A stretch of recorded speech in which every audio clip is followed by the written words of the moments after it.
तेजस classes में आपका स्वागत है। बिहार एसएससी प्रथम इंटर स्तरीय मुख्य परीक्षा का ये 38वां मॉक टेस्ट है।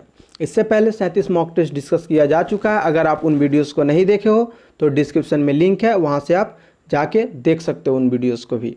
पीडीएफ के लिए आपको टेलीग्राम चैनल ज्वाइन करना पड़ेगा। डिस्क्रिप्शन में लिंक है टेलीग्राम का, उस पर क्लिक करके आप जाके ज्वाइन कर लो और पीडीएफ डाउनलोड कर लो। ठीक है। इससे पहले हम लोग यूनिक पब्लिकेशन और प्लेटफॉर्म पब्लिकेशन का डिस्कस किए थे।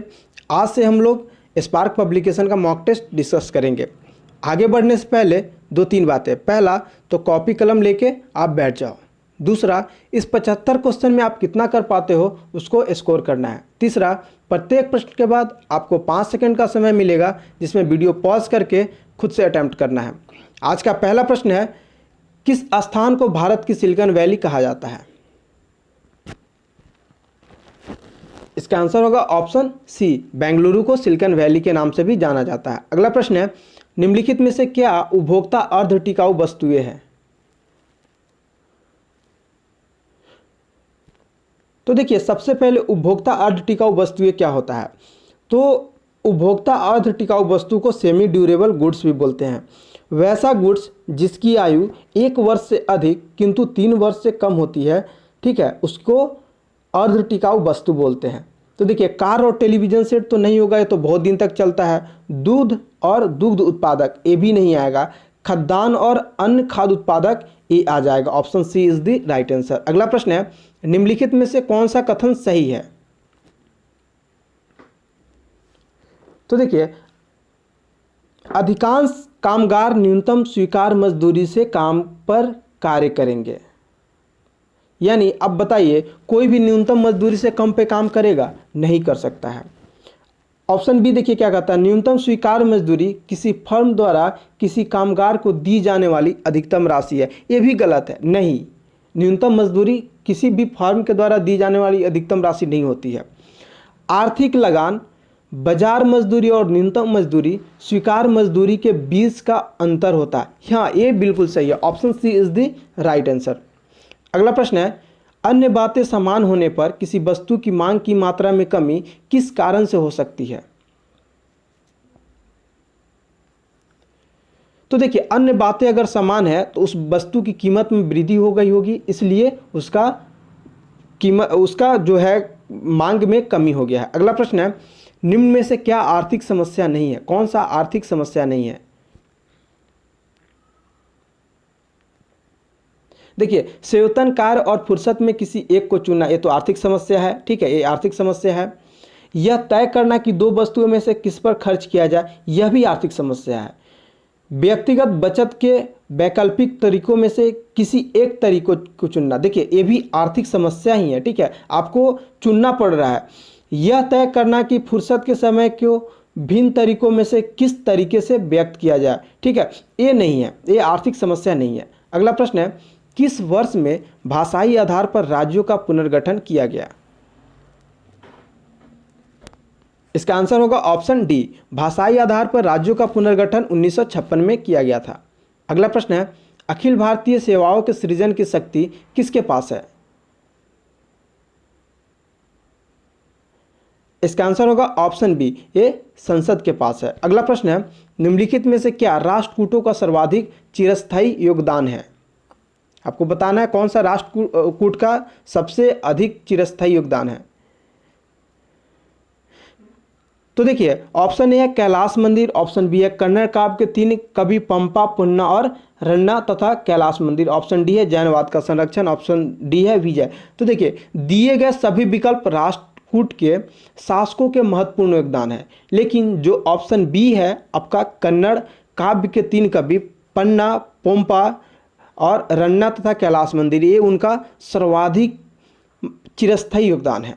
अगला प्रश्न है, रवि कीर्ति जो एक जैन थे और जिन्होंने ऐहोल प्रशस्ति की रचना की थी, को किसका संरक्षण प्राप्त था? इसका आंसर होगा ऑप्शन सी, पुलकेशिन द्वितीय का। अगला प्रश्न है, मेन कैंप का लेखक कौन है? तो मुझे लगता है इस प्रश्न को मैं काफ़ी बार करा चुका हूं। मेन कैंप के लेखक ये हिटलर है। अगला प्रश्न है, दिल्ली सल्तनत का राजकाल कब समाप्त हुआ? इसका आंसर होगा ऑप्शन बी। देखिए 1526 में क्या होता है, बाबर और इब्राहिम लोदी के बीच एक युद्ध होता है जिसका नाम दिया गया पानीपत का युद्ध। ठीक है, उस युद्ध में इब्राहिम लोदी हार जाता है और बाबर जीत जाता है। वहां से दिल्ली सल्तनत का खेल खत्म हो जाता है और मुगल सल्तनत स्टार्ट होता है। अगला प्रश्न है, भारत की अंतःकालीन संसद में कितने सदस्य थे?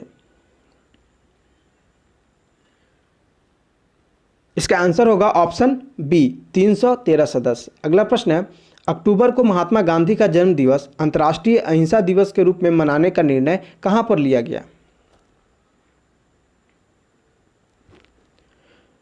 तो देखिए 15 जून 2007 को संयुक्त राष्ट्र महासभा वोट प्रणाली द्वारा 2 अक्टूबर को मनाने का निर्णय लिया। तो देखिए किस ऑप्शन में है, अंतर्राष्ट्रीय भारतीय विद्या सम्मेलन नहीं, सत्याग्रह शताब्दी सम्मेलन नहीं, कांग्रेस स्थापना दिवस नहीं, ऑप्शन डी हो जाएगा इनमें से कोई नहीं। अगला प्रश्न है, भारतीय संघ में नए राज्य की स्वीकृति कौन देता है? इसका आंसर होगा ऑप्शन डी, संसद देता है। अगला प्रश्न है, भारत किसका सबसे बड़ा उत्पादक और निर्यातक है? तो चलो आप लोग सोच लिए होंगे, तो चाय और अदरक दोनों है यहाँ पे, तो ऑप्शन सी होगा या ऑप्शन डी होगा? आप लोग कमेंट करके इस प्रश्न का आंसर दो। अगला प्रश्न है, प्रचुर कैल्शियम वाली मृदा को क्या कहा जाता है? इसका आंसर होगा ऑप्शन ए, पेडोकॉल कहा जाता है। अगला प्रश्न है, कृषि भूमि को किस रूप से परिभाषित किया जाता है?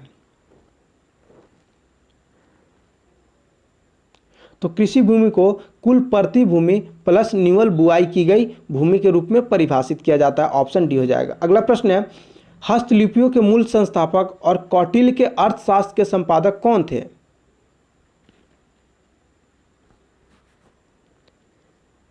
इसका आंसर होगा option C, R Shyama Shastri. अगला प्रश्न है, निम्नलिखित में से क्या भारत का सबसे बड़ा जीवमंडल निचय है?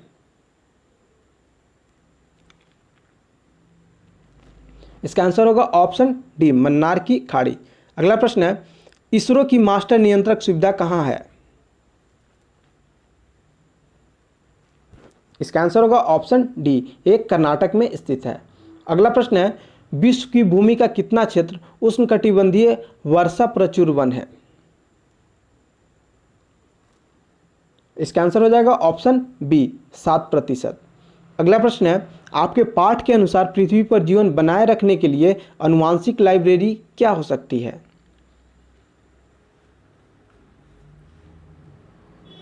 इसका आंसर हो जाएगा ऑप्शन डी, जैव विविधता। अगला प्रश्न है, विश्व में किस भोजन उत्पाद की बढ़ती हुई क्षुधा उष्णकटिबंधीय वनोन्मूलन का प्रमुख कारण है? देखिए यहाँ पे क्षुधा, ये कुछ मिस्टेक है, ठीक है, इसको आप लोग देख लेना। इसका आंसर हो जाएगा ऑप्शन डी, गौमांस के कारण वनोन्मूलन का प्रमुख कारण है। अगला प्रश्न है, लाइफ डिवाइन पुस्तक किसने लिखी है? इसका आंसर हो जाएगा ऑप्शन डी, श्री अरबिंदो घोष के द्वारा ये लिखा गया पुस्तक है। अगला प्रश्न है, किसने 26 बार ऑस्कर पुरस्कार जीता है? इसका आंसर होगा option C, Walt Disney Disneyland के संस्थापक। अगला प्रश्न है, स्टेपी शब्द किस जैव क्षेत्र से संबंध है? तो इसका संबंध घास के मैदान से है। अगला प्रश्न है, किसके शासनकाल में तुलसीदास ने रामचरितमानस लिखी? इसका आंसर होगा ऑप्शन बी, अकबर के शासनकाल में लिखा गया था। अगला प्रश्न है, ग्रैमी पुरस्कार किस क्षेत्र में दिया जाता है? इसका आंसर होगा ऑप्शन बी, संगीत के क्षेत्र में यह दिया जाने वाला पुरस्कार है। अगला प्रश्न है, भारत रत्न पुरस्कार प्राप्त करने वाली पहली महिला है? किस महिला को प्रथम बार भारत रत्न पुरस्कार दिया गया था? इसका आंसर होगा ऑप्शन बी, इंदिरा गांधी को। अगला प्रश्न है, कार्ल मार्क्स द्वारा लिखित है? इसका आंसर हो जाएगा ऑप्शन सी, कार्ल मार्क्स द्वारा दास कैपिटल लिखा गया था। अगला प्रश्न है, यहूदियों के धार्मिक पाठ का नाम क्या है?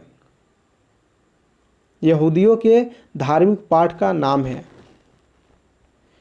तो इसको मूसा संहिता बोलते हैं। अगला प्रश्न है, मेघदूत का लेखक कौन है? तो मेघदूत के लेखक कालिदास हैं। अगला प्रश्न है, निम्नलिखित में से कौन अंग्रेजी के प्रसिद्ध लेखक हैं? इसका आंसर हो जाएगा ऑप्शन डी, मुल्कराज आनंद। अगला प्रश्न है, राष्ट्रपति द्वारा संसद के दोनों सदनों के लिए कुल कितने सदस्यों की नामित किया जाता है? तो देखिए 12 तो हो गए लोकसभा में और 2 हो गए राज्यसभा में, यानी टोटल 14। अगला प्रश्न है, संविधान की किस धारा के अंतर्गत कोई भी व्यक्ति मूलभूत अधिकारों के हनन का मामला सीधे उच्चतम न्यायालय में उठा सकता है? सौदे नहीं, सीधे।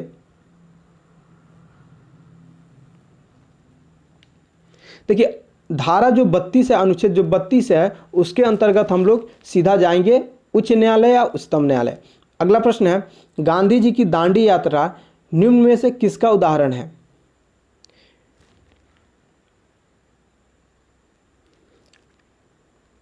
इसका आंसर हो जाएगा सविनय अवज्ञा आंदोलन। देखिए 12 मार्च 1930 को अपना प्रसिद्ध दांडी मार्च शुरू किया था। अगला प्रश्न है, निम्न में से अध्यक्षात्मक यानी राष्ट्रपति वाली सरकार किस प्रकार से बनती है? तो देखिए जो अध्यक्षात्मक जो सरकार होती है,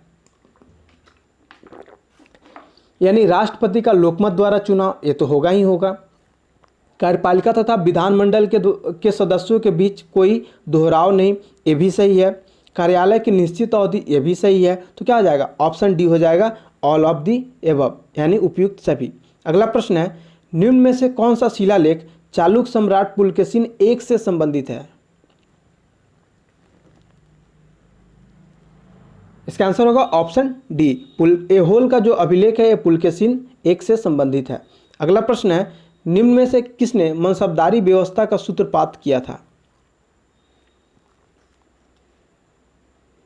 तो यह सूत्रपात अकबर के द्वारा किया गया था और उसके बाद जो भी आया सबने इसमें कुछ ना कुछ बदलाव किया। अगला प्रश्न है, निम्न में से किस युद्ध से भारत में फ्रांसीसियों के भाग का निर्णय हुआ? कौन सा युद्ध था जिससे फ्रांसीसियों के भाग का निर्णय हुआ?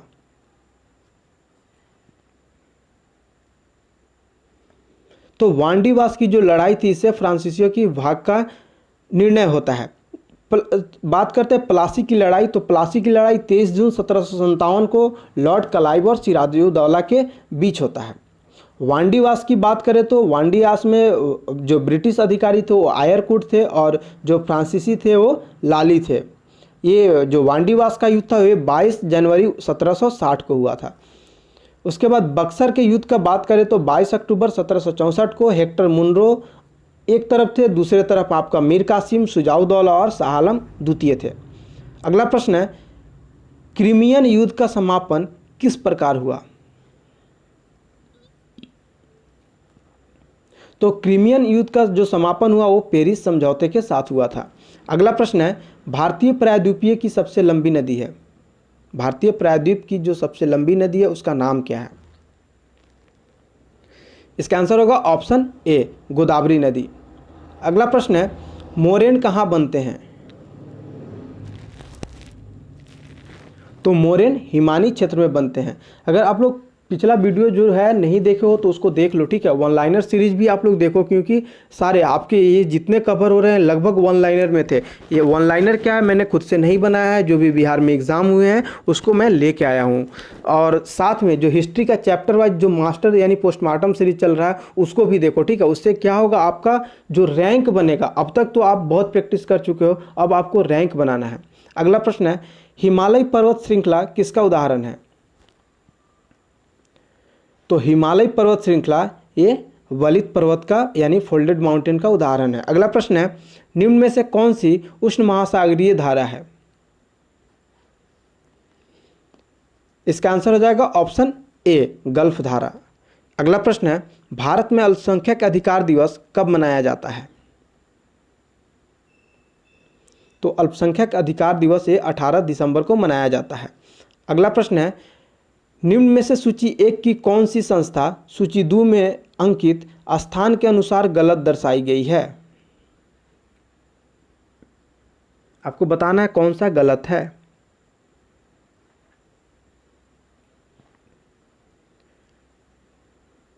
तो देखिए केंद्रीय खनन व ईंधन अनुसंधान संस्थान, ये तो धनबाद में है, ये बिल्कुल सही है। केंद्रीय भवन निर्माण अनुसंधान, ये तो रुड़की में, ये भी सही है। केंद्रीय शुष्क क्षेत्र अनुसंधान संस्थान, ये जोधपुर में, ये भी सही है। केंद्रीय औषधि अनुसंधान संस्थान, ये कानपुर में है, ये नहीं, ये गलत है, ऑप्शन डी हो जाएगा। ये कानपुर में नहीं है, ये लखनऊ में है।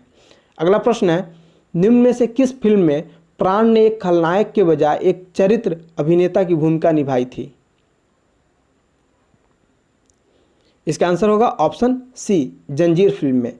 अगला प्रश्न है, नुगुल ट्रम किस देश की मुद्रा है? नुगुल ट्रम किस देश की मुद्रा है, ये बताना है आपको। तो यह भूटान की मुद्रा है। अगला प्रश्न है, अफीम के पौधे के किस भाग से हमें मॉर्फिन प्राप्त होता है?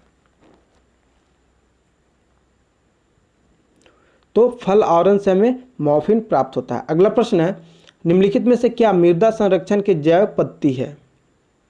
मृदा संरक्षण की जैव पद्धति क्या है, ये बताना है। इसका आंसर होगा ऑप्शन ए, समुच्च कृषि। अगला प्रश्न है, ग्लूकोज किसका एक प्रकार है? ग्लूकोज किसका एक प्रकार है, आपको ये बताना है।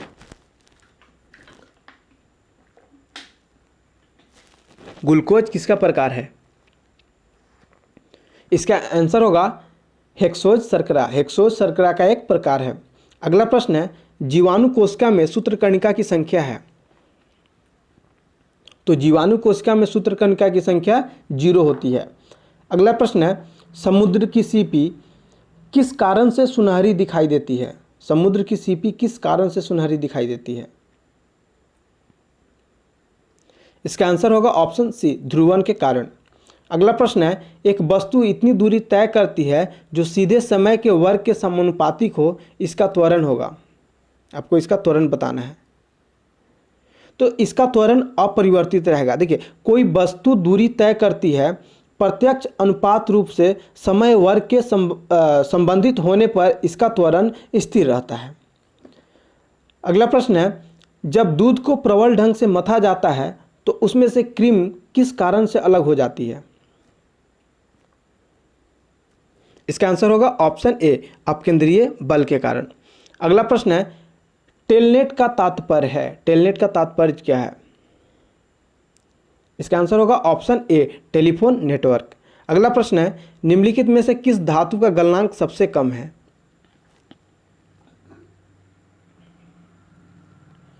तो पारद धातु का जो गलनांक है वो सबसे कम है। अगला प्रश्न है, कक्ष स्थानों में वनस्पति के अपघटन के कारण उत्पन्न गैस है? इसका आंसर होगा ऑप्शन डी, मीथेन गैस। अगला प्रश्न है, कैक्टस में शूल किसका रूपांतरण है? इसका आंसर होगा ऑप्शन सी, पत्ते का रूपांतरण है। अगला प्रश्न है, ज्ञात सबसे छोटा प्रोकैरियोटिक जीव है? ये सबसे होगा, ज्ञात सबसे छोटा प्रोकैरियोटिक जीव है। इसका आंसर होगा ऑप्शन बी, माइक्रोप्लाज्मा। अगला प्रश्न है, इंद्रधनुष किस कारण से बनता है? इंद्रधनुष किस कारण से बनता है, आपको यह बताना है। इसका आंसर होगा अपवर्तन और परावर्तन, दोनों कारणों से बनता है। अगला प्रश्न है, जल का क्वथनांक उच्च तुंगता पर किस कारण से घट जाता है? तो निम्न वायुमंडलीय दाब से घट जाता है। अगला प्रश्न है, फोटोग्राफी में समानता प्रयोग किए जाने वाले हाइपो का रासायनिक नाम है? हाइपो का रासायनिक नाम आपको बताना है। तो हाइपो का जो रासायनिक नाम है वो है सोडियम थायोसल्फेट। अगला प्रश्न है, न्यूरॉन क्या होता है? तो न्यूरॉन तंत्रिका तंत्र की आधारभूत इकाई होती है। अगला प्रश्न है, सेलुलोजी भित्ति किसके सेलों में पाई जाती है? तो सेलुलोज जो होता है वो पौधे में पाया जाता है। अगला प्रश्न है, गुर्दे की निस्पंदन इकाई कौन सी होती है? गुर्दे की निस्पंदन इकाई कौन सी होती है, आपको ये बताना है। इसका आंसर होगा ऑप्शन सी, नेफ्रॉन। अगला प्रश्न है, उच्चतर पौधे के बीजों के पोषक ऊतक को क्या कहते हैं?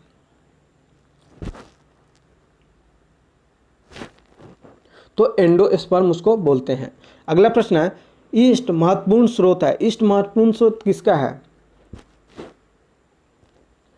तो ईस्ट विटामिन बी का सबसे महत्वपूर्ण स्रोत है। अगला प्रश्न है, कौन सा मुद्रक एक से अधिक संप्रेरक एक साथ मुद्रित नहीं कर सकता? इसका आंसर होगा ऑप्शन बी, डेजी व्हील एक से अधिक संप्रेरक मुद्रित नहीं कर सकता है। अगला प्रश्न है, एंजाइम क्या होते हैं? इसका आंसर होगा ऑप्शन डी, एंजाइम प्रोटीन होते हैं। अगला प्रश्न है, किसी अयस्क को वायु की अनुपस्थिति में उसके गलन बिंदु से कम ताप पर गर्म करने को क्या कहते हैं? इसका आंसर होगा ऑप्शन सी, निस्तापन बोलते हैं। अगला प्रश्न है, निम्न में से कौन सा तत्व सर्वाधिक विद्युत ऋणात्मक है? इसका आंसर होगा ऑप्शन बी, फ्लोरीन। यस्टरडे का जो क्वेश्चन ऑफ द डे था उसका आंसर होगा, निम्नलिखित में से किस कंपनी ने क्लाइमेट न्यूट्रल नाउ श्रेणी में प्रतिष्ठित संयुक्त राष्ट्र ग्लोबल क्लाइमेट एक्शन अवार्ड जीता है?